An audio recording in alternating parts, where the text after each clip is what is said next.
Rodine, obrigado, parabéns pelo evento, certo? Parabéns pela aula. Você já passou aí minha apresentação, então não vou gastar o tempo dos nossos participantes com isso. Hoje a gente vai falar um pouquinho, pessoal, assim, resumindo aqui sobre minha apresentação. Eu sou especialista em equipamento de ressonância magnética, né? Diferente da maioria aqui, que são os grandes mestres e os grandes especialistas em realizar, né? Ou vão ser os grandes especialistas em realizar esses exames. O meu conhecimento, ele se baseia no equipamento em si, né? Eu sou especialista em manutenção desses equipamentos e na composição também desses equipamentos. Então, vou contribuir um pouco aqui com a formação de vocês, né, até numa área um pouco adjacente aí, né, do que vocês estão acostumados a ver no dia a dia, né, ou a ver aqui durante esse evento. Eu espero que seja aí de valia para todos. Monitoramento de ressonância magnética. Primeiro vamos entender, pessoal, por que que a gente tem que monitorar uma ressonância magnética, monitorar um magneto, né? Nós temos aí o magneto supercondutor, né? Nós vamos nos ater aos magnetos supercondutores, ok? Os magnetos com supercondutores tradicionais, né? Agora cabe eu falar isso porque está entrando em uma geração nova de magnetos selados, né? Que é o Blue Seal. E no momento, né, a uma grande maioria dos magnetos, ela ainda são os magnetos convencionais, são os magnetos supercondutores. Eles têm um formato interno parecido com essa figura aí à nossa direita, certo?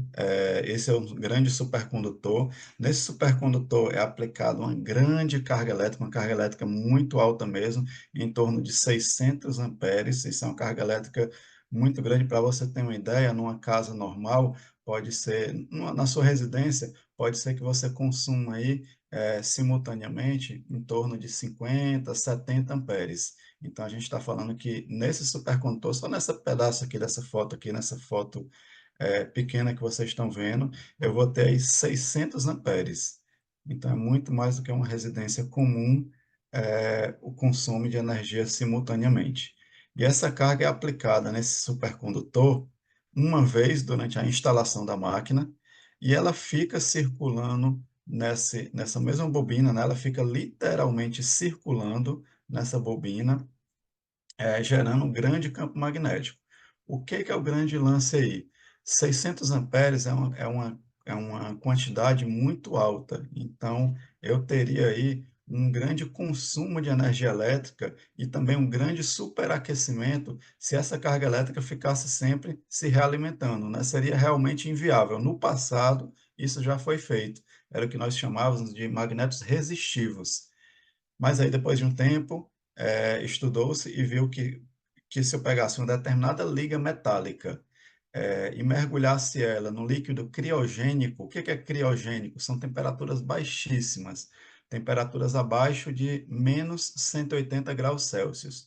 No nosso caso aqui, eu estou em menos 269 graus Celsius. É muito próximo ao zero absoluto. O zero absoluto, que é aquela temperatura que se definiu, se convencionou, onde os átomos parariam, né, o seu funcionamento, seria menos 273 graus Celsius, seria o zero Kelvin. Aqui eu estou a 4 Kelvin, só estou a 4 graus, né, 4 pontos acima do mínimo possível realmente para a física, ok? Então, eu mergulho esse metal específico nesse líquido criogênico, eu literalmente mergulho, né? Ele fica submerso nesse líquido, coloco numa câmara de refrigeração, né? Que no caso é o magneto, é a parte por fora do magneto, é o que a gente vê da ressonância magnética. Então, essa foto da esquerda, ela está mostrando isso, né? A ressonância magnética bonitinha, que é o que a gente vê no nosso dia a dia. Ela, na verdade, ela é um grande tanque criogênico. Ela consegue manter essa temperatura baixíssima para que não tenha nenhum ponto de calor nesse supercondutor, tá? E aí vocês guardem essa informação sobre essa questão de não ter ponto de calor nesse supercondutor, porque daqui a uns 2 ou 3 slides a gente vai falar sobre isso e é muito importante, e faz parte do dia a dia de quem trabalha com ressonância magnética, a preocupação com esse ponto de calor. Tá? Então, esse supercondutor ele fica submerso, fica essa temperatura baixíssima, e então, com essa carga elétrica que é aplicada uma vez durante a instalação, eu tenho essa carga elétrica circulando que gera o meu campo magnético. Então, por isso que a ressonância tem esse campo magnético tão grande, tão forte, tão anormal, né, tão grande, tão forte que muitas vezes acontece até acidentes, né, por não fazer parte do nosso dia a dia, por a gente não ter por não termos esse conhecimento ou essa facilidade de lidar com isso no nosso cotidiano. Então, infelizmente, acontecem ainda alguns acidentes porque esse campo magnético realmente ele é fortíssimo, né? Lembrando que até um Tesla eu considero baixo campo magnético, de um Tesla a 3, até antes de 3 Tesla eu considero alto campo magnético, e acima de 3 Tesla eu considero altíssimo campo magnético, certo? Porque acima de 3 Tesla o comportamento do campo magnético é mais diferente ainda, ok? Só uma curiosidade aqui sobre realmente os campos magnéticos das ressonâncias. Então, eu falei, pessoal, que a gente tem aqui que o nosso magneto, na verdade, ele é um grande tanque criogênico, ele, na verdade, serve para manter, né, a maior parte da ressonância magnética, né, até talvez seja até um pouco decepcionante, né, para alguns de vocês que ainda não tinham essa informação, você olhar para aquela ressonância magnética bonita, às vezes cheia de monitores, cheia de LEDs, cheia de luzes diferentes, e você imagina quanta tecnologia eu tenho aqui dentro, né, nessa máquina aqui, nessa ressonância magnética, e você olha para ela, a maior parte dela, a parte principal, onde o paciente entra, ela é 80% um tanque criogênico, né? Ela é 80% realmente é alta tecnologia, porque você trabalhar com essa temperatura tão baixa assim é uma tecnologia altíssima, né? Hoje em dia você vê aí todo mundo se vangloriando aí com seus copos, copo Stanley, né? Com seus copos Stanley, com suas garrafas Pacos, porque ele mantém aí o choppzinho gelado por mais tempo, mantém a água gelada a noite toda, o dia todo durante o trabalho. E a gente já acha isso muita tecnologia, né? E quando a gente está falando de uma água gelada ou de um chopp gelado, vamos lá, um chopp gelado ele vai estar a 3 graus Celsius, 4 graus Celsius, uma água gelada ela vai estar a 6, 10 graus Celsius. E a gente já acha isso muita tecnologia, já acha, já diz assim, essa garrafa é boa mesmo, esse copo é bom mesmo, faz a diferença. Imagina você manter isso a menos 269 graus Celsius. Então, o esforço que é feito é muito grande. Tem a tecnologia estática, que é a própria tecnologia de isolação térmica, mas eu tenho também um esforço ativo, porque é tão forte, é tão fora, é uma diferença tão grande da temperatura ambiente, a temperatura ambiente da sua sala. Por mais que você diga, não, a sala da minha ressonância ela é bem geladinha, ela vai estar a 18 graus Celsius. Então, a gente tem de 18 graus Celsius e eu tenho que baixar, eu tenho que manter um ambiente dentro dessa sala a menos 260 graus Celsius. É uma diferença muito grande. Então, além da alta tecnologia estática, que no caso é a isolação térmica poderosa de barreira dupla de vácuo, eu tenho também uma tecnologia ativa para poder continuar baixando essa temperatura, para continuar diminuindo essa temperatura cada vez mais, para a gente conseguir manter isso. Ou seja, eu isolo e refrigero ao mesmo tempo.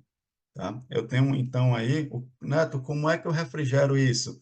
Todo mundo que já viu uma ressonância ou que já trabalhou numa ressonância já ouviu o barulho daquele, né? Aí cada um chama do jeito que quer, né? Tem gente que chama a locomotiva, tem gente que chama que é um passarinhozinho, né? Mas todo mundo escuta aquele barulhozinho que o cold head, né? Que a ressonância magnética tem dia e noite, final de semana ou não, basta ela existir que essa peça ela está funcionando, né? Que o cold head vai estar batendo, né? Então, eu tenho essa peça aí chamada de cold head, né? Que significa ao pé da letra cabeça fria. Por que cabeça fria? Porque ele sempre fica no topo, tá? Aqui nessa imagem que eu estou mostrando, eu não sei se vocês conseguem ver o meu mouse, tá? Mas na imagem que eu estou mostrando, na parte superior dele, onde eu tenho essa abertura aí da barreira de vácuo, ela é preenchida, né, para não perder a isolação, somente pelo cold head. E o cold head ele funciona mais ativamente do que a barreira de vácuo, porque ele funciona não só isolando termicamente, como ele funciona baixando essa temperatura. Ele consegue baixar a temperatura até 4 kelvins, que no caso é menos 269 graus Celsius. Então, eu tenho essa peça aí chamada Cold Red, que ela trabalha realmente no limite. É uma peça com uma tecnologia térmica de ponta, porque é uma das temperaturas mais baixas que a ciência consegue atingir, né? Então, a gente está falando assim, não é de um limite da área hospitalar, não é de um limite da área de quem trabalha com medicina. Nós estamos falando aí do limite da ciência, né? Qual que é o limite da ciência? A ciência ela almeja chegar no zero kelvins. Então imagine que toda a ressonância magnética de 2012 para cá, ou seja, que tem 10 anos de idade mais ou menos, todas elas têm essa tecnologia e elas trabalham lá dentro a 4 kelvins todos os dias. Final de semana também, à noite também, não só durante o exame. Ela, assim, enquanto o magneto está ativo, enquanto o cold read está funcionando, ela está trabalhando com essa temperatura. Então, é uma temperatura baixíssima, tá? Por que que eu estou falando isso, pessoal? Se eu vim falar sobre monitoramento, eu estou primeiro dando a entender para vocês o porquê que eu tenho que monitorar, né? Para que que serve esse monitoramento? Por que eu tenho que monitorar, Neto?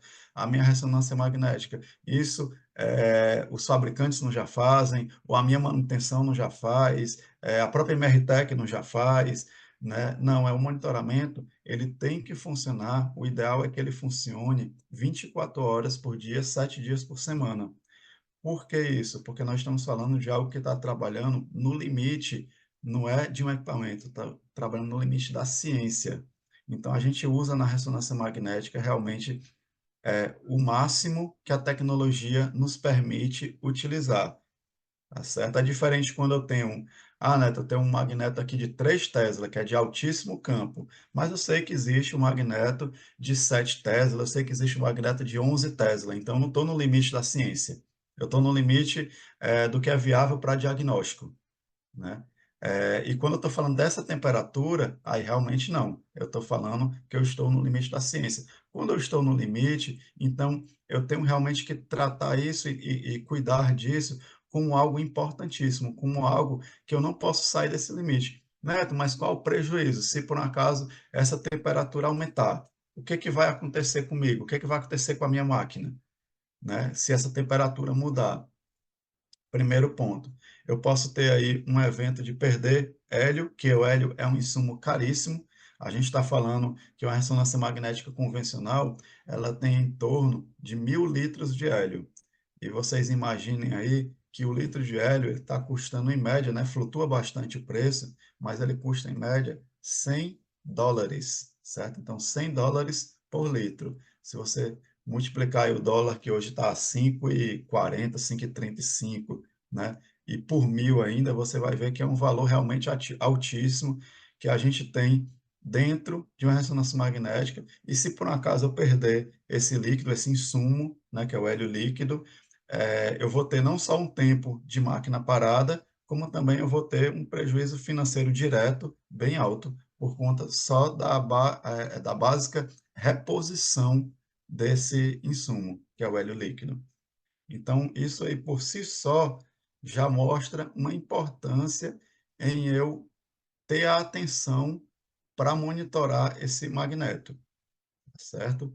É importantíssimo mesmo que eu monitore ele, por quê? Porque eu não quero ter prejuízo direto repondo hélio líquido, porque eu não quero ter prejuízo com minha máquina parada, e pior de tudo é o terceiro que eu vou falar agora. Um dano muito forte ao equipamento, um dano muito forte ao magneto, pode ser um dano irreparável. Eu posso ter um dano permanente na minha ressonância magnética. Neto, você está dizendo permanente, a permanente é uma coisa que é para sempre, né? Que não muda. Exatamente isso. Se eu tiver um dano no meu magneto, ele pode ser, não estou dizendo que sempre é, ele pode ser permanente. Ou seja, ele pode acontecer de uma forma que eu tenho que pegar minha ressonância magnética, vender ela para a sucata e adquirir uma nova e um novo equipamento. Porque um dano no magneto, ele pode ser irreparável. Neto, como assim a gente está falando de tanta tecnologia, de um equipamento tão caro, a gente está falando de milhões de reais e eu simplesmente jogo meu equipamento no lixo, na sucata, né? O magneto, pessoal, ele ainda é feito de forma artesanal. O magneto, ele é feito ainda de forma artesanal. Um por um, é feito por homens, né? Ainda não são feitos por máquinas. Lógico que parte deles já são utilizando máquinas, mas, no geral, o processo de construção do magneto, ele é considerado artesanal. Então, como a gente trabalha nesse limite da ciência, ele é construído de um jeito que eu não posso deixar assim, eu vou deixar aqui uma tampa para quando eu precisar, eu vou desparafusar, abrir e consertar algo. Não dá, porque uma tampa vai querer dizer que eu tenho ali um ponto de troca de calor. Então, se eu tivesse essa tampa, essa janela nesse magneto para eu abrir e fechar quando eu precisasse, eu não ia conseguir ter essa isolação térmica. Então, realmente, o desenho dele interno é como essa figura que vocês estão vendo agora, tá? Ele é totalmente fechado, ele não tem nenhuma janela, nenhuma tampa, ele não tem nenhum acesso à parte interna dele, a não ser esse acesso à parte de cima, que é uma janela pequena. A gente vai estar falando aí em um círculo, né, em um disco com um diâmetro de 30 centímetros, 35 centímetros no máximo. Então, não se pode fazer muitas coisas. É lógico, o que pode ser feito, nós os especialistas fazemos, mas o acesso que nós temos ao magneto, ele é pequeno. Então, tanto faz ser o Neto, ser a Siemens, ser o alemão da Siemens, ser o holandês da Philips, ser o americano da GE, a limitação é a mesma. Porque, inclusive, os magnetos, até pouco tempo atrás, né, de todos eles, eram fabricados pela mesma fábrica lá na Inglaterra, em Oxford. Hoje já tem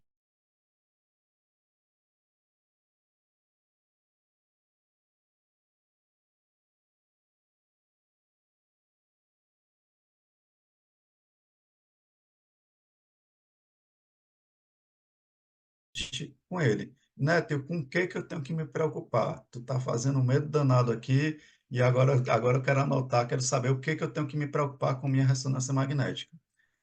O magneto, pessoal, a gente tem três parâmetros principais que obrigatoriamente eu tenho que monitorar nele. A pressão interna, ou seja, é o quão pressurizado está o seu magneto internamente. O que que eu vou ter de pressão dentro desse tanque de hélio? Eu devo ter dentro dele somente hélio líquido e o hélio gasoso, né? Quando esse hélio se aquece um pouco, ele passa da forma líquida para a forma gasosa. Como o meu sistema é fechado, vedado hermeticamente, perfeito, eu não devo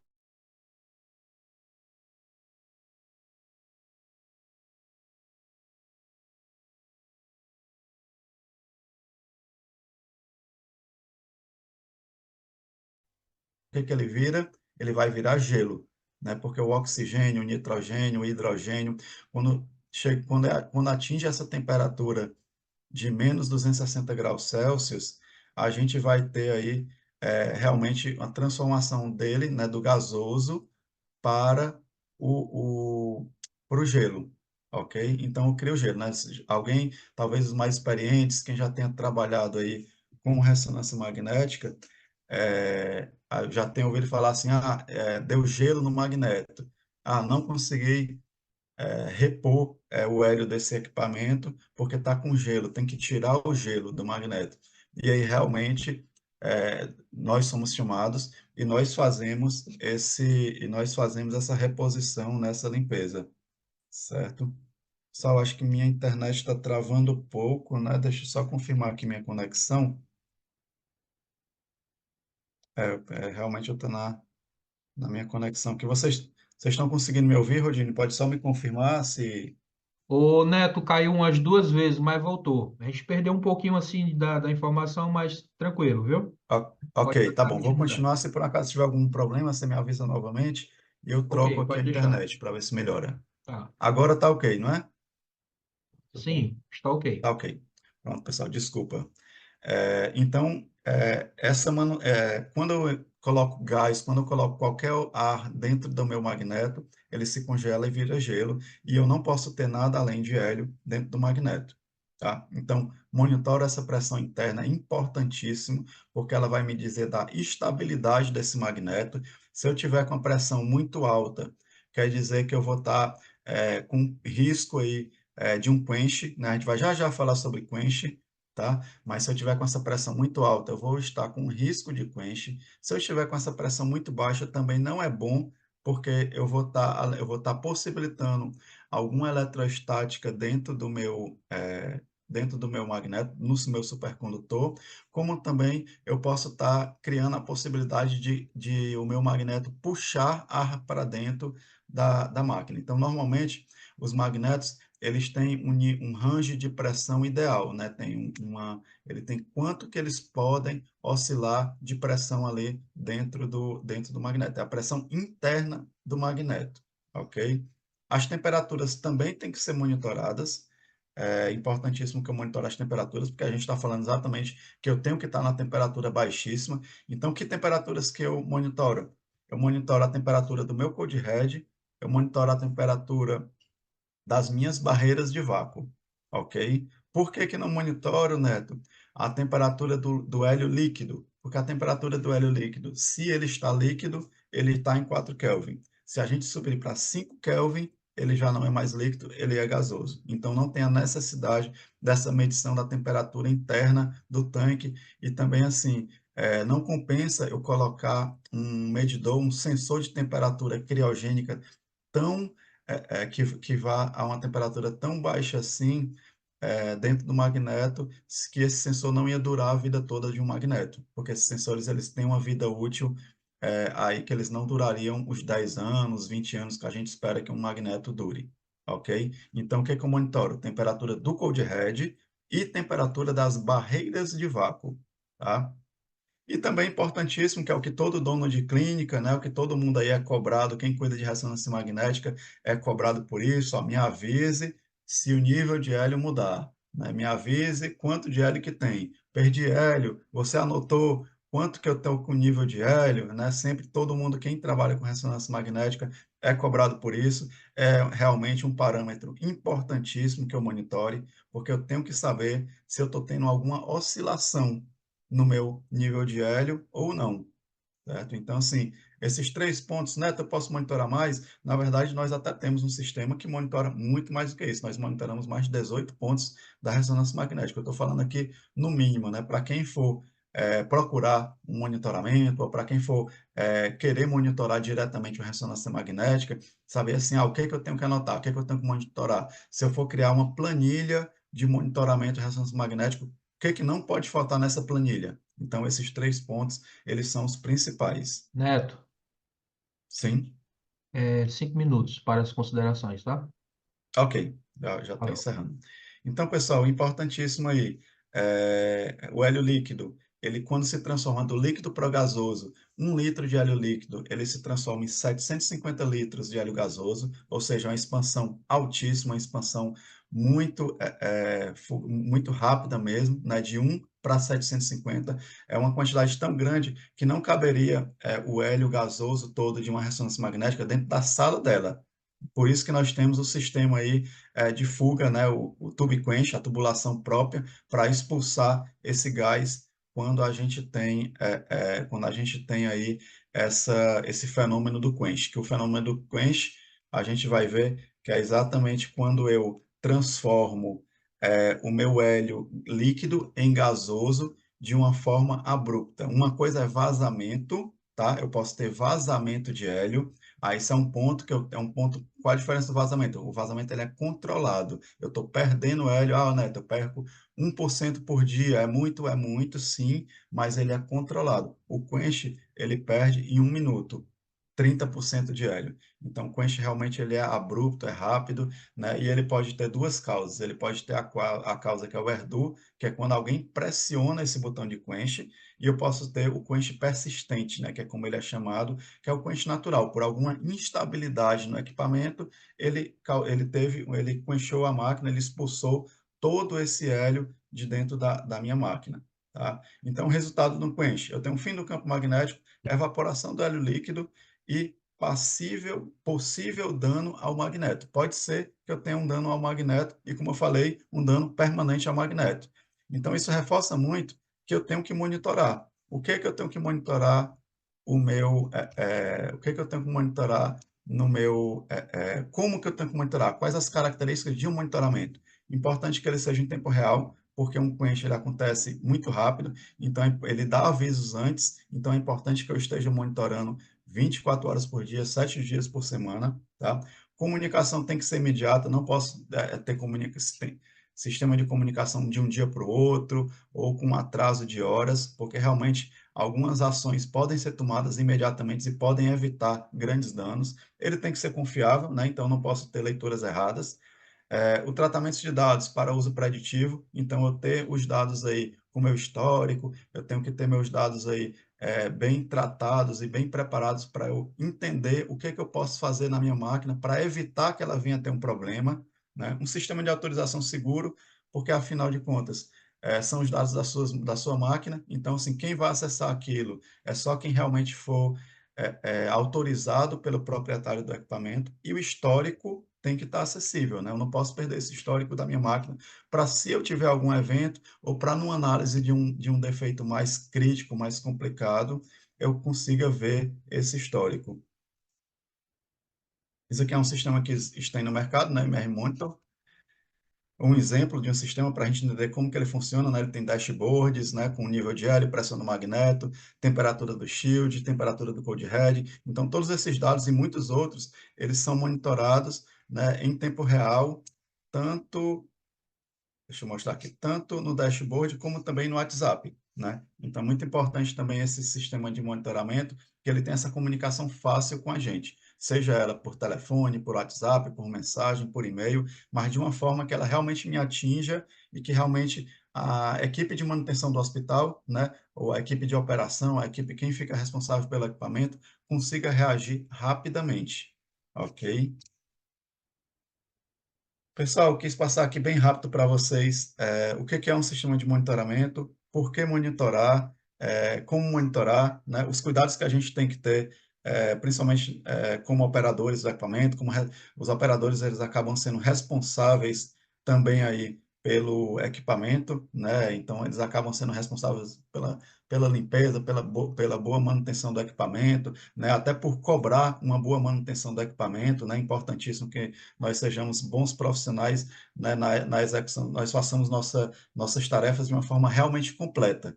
Então, é importante esse conhecimento, né, é importante esse cuidado, né, e espero que tenha atingido aí o conhecimento que vocês esperavam ter. Se tiver alguma dúvida aí, depois o Rodine pode me passar, né, fiquem à vontade, esses são meus contatos, né, estou à disposição de vocês.